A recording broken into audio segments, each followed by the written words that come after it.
샬롬, 역사와 지리로 읽는 성경 둘째 시간입니다. 그러나 다음 주까지는 성경 전체적인 개요를 간략하게 말씀드리면서 성경 속의 역사와 지리는 넷째 시간 정도 되어야 비로소 시작할 수 있을 것 같습니다. 오늘 둘째 시간 시작하기 전에 먼저 수수께끼 하나 내려갑니다. 인상이 구겨지도록 하기 위해서는 구기자를 먹으면 된다고 합니다. 그러면 구겨진 인상을 펴기 위해서는 무엇을 먹으면 될까요? 피자. 활짝 핀 성도들 앞에서 설교할 때가 참 행복했다는 생각을 하게 됩니다.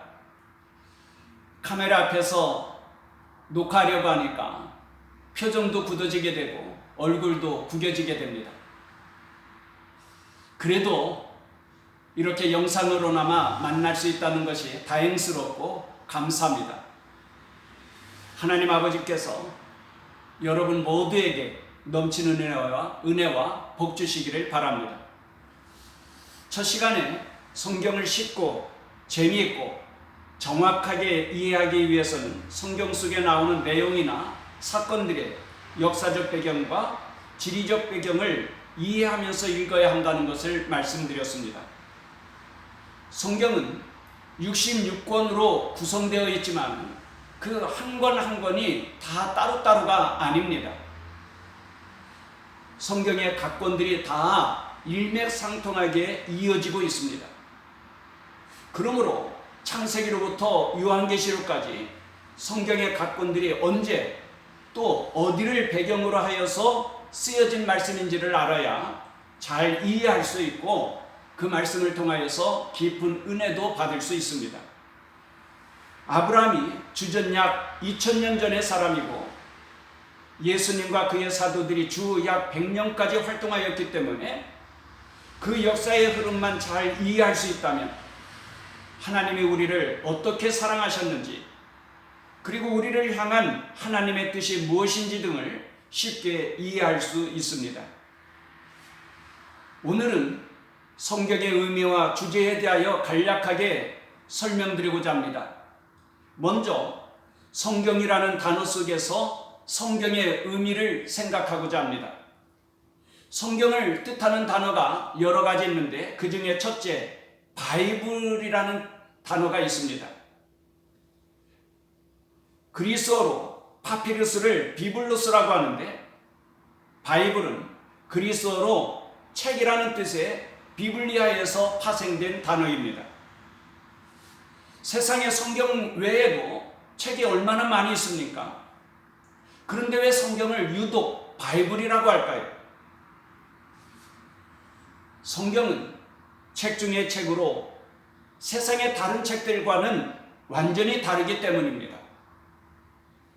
성경은 1600년에 걸쳐서 40여 명의 저자가 기록하였지만 그 주제와 내용이 일관되어 있습니다. 세상의 성경 외에 1600년에 걸쳐서 쓰여지고 또 여러 저자가 있는데도 그 주제와 내용이 일관되어 있는 책이 어디에 있습니까? 성경 외에는 없죠. 그래서 성경을 바이블이라고 합니다. 둘째는 성경을 캐논이라고도 합니다. 라틴어 카논은 표준, 척도라는 뜻입니다. 여기서 성경을 카논이라고 하는데, 캐논이라고 하는데 사람의 모든 말과 행동과 삶의 표준이 되고 척도가 되기 때문입니다. 실제 성경 디모데후서 3장 16절 이하에 모든 성경은 하나님의 감동으로 된 것으로 교훈과 책망과 바르게 함과 의로 교육하기에 유익하니 이는 하나님의 사람으로 온전하게 하며 모든 선한 일을 행할 능력을 갖추게 하려 함이라 말씀하셨습니다. 시편 119편 105절에는 주의 말씀은 내 발의 등이요 내 길의 빛이니이다 하였습니다. 방황하지 않고 인생의 길을 바르게 걸어갈 수 있는 방법이 무엇입니까?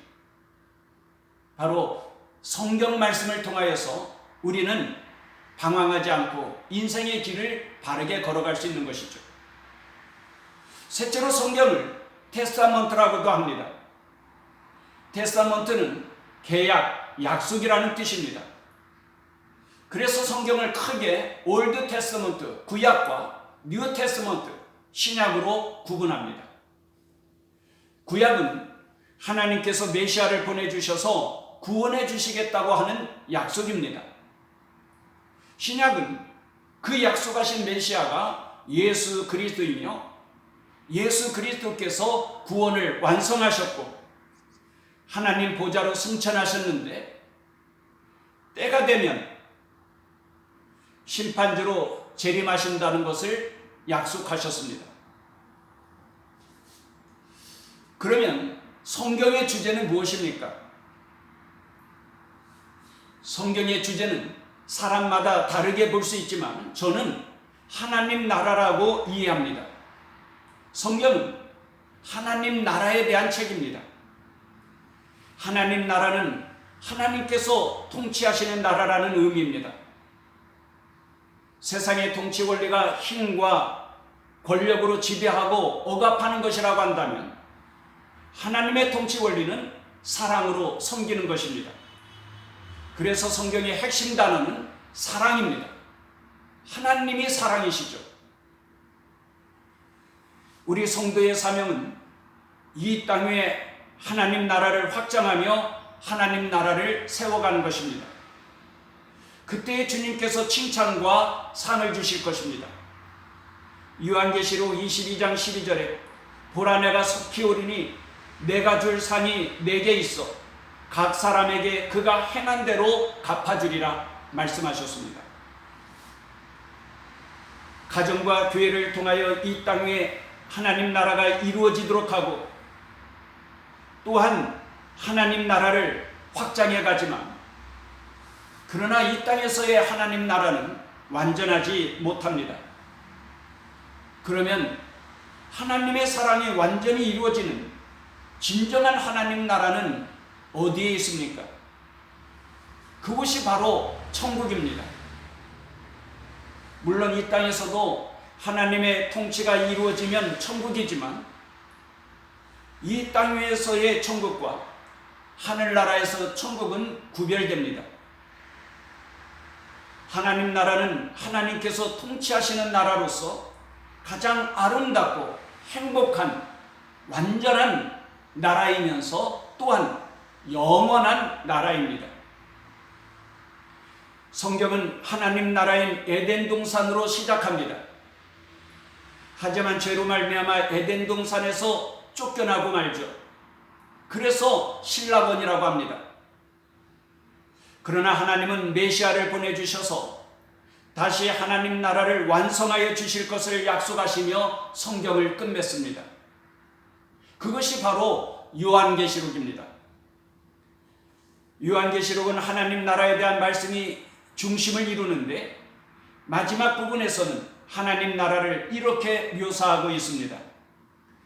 요한계시록 21장 3절 이하에 내가 들으니 보좌에서 큰 음성이 나서 이르되 보라 하나님의 장막이 사람들과 함께 있으며 하나님이 그들과 함께 계시리니 그들은 하나님의 백성이 되고 하나님은 친히 그들과 함께 계셔서 모든 눈물을 그 눈에서 닦아주시니 다시는 사망이 없고 애통하는 것이나 곡하는 것이나 아픈 것이 다시 있지 아니하리니 처음 것들이 다 지나갔으니로라.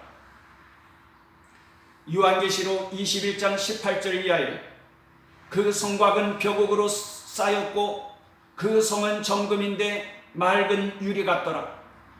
그 성의 성곽의 기초석은 각색 보석으로 꾸몄는데 첫째 기초석은 벽옥이요 둘째는 남보석이요 셋째는 옥수요 넷째는 녹보석이요 다섯째는 홍만우요 여섯째는 홍보석이요 일곱째는 황옥이요 여덟째는 녹옥이요 아홉째는 다망옥이요 열째는 비치옥이요 열한째는 청옥이요 열두째는 자수정이라. 그 12문은 12진주니 각 문마다 한 개의 진주로 되어 있고 성의 길은 맑은 유리 같은 정금이더라. 요한계시록 22장 1절 이하에 또 그가 수정같이 맑은 생명수의 강을 내게 보이니 하나님과 및 어린 양의 보좌로부터 나와서 길 가운데로 흐르더라. 강 좌우에 생명나무가 있어 12가지 열매를 맺되 달마다 그 열매를 맺고 그 나무 잎사귀들은 만국을 치료하기 위하여 있더라. 다시 밤이 없겠고 등불과 햇불이 쓸데없으니 이는 주 하나님이 그들에게 비치심이라. 그들이 세세토록 왕노릇하리로다. 아멘. 오늘은 성경의 의미와 주제에 대하여서 살펴보았습니다. 다음 시간에는 나라를 이루기 위해서는 3대 구성 요소가 있는데 하나님 나라의 구성 요소는 무엇인지에 대하여서 생각하고자 합니다. 오늘도 주님과 동행함으로 기쁨과 행복이 넘치는 좋은 날이 되기를 축복합니다. 감사합니다.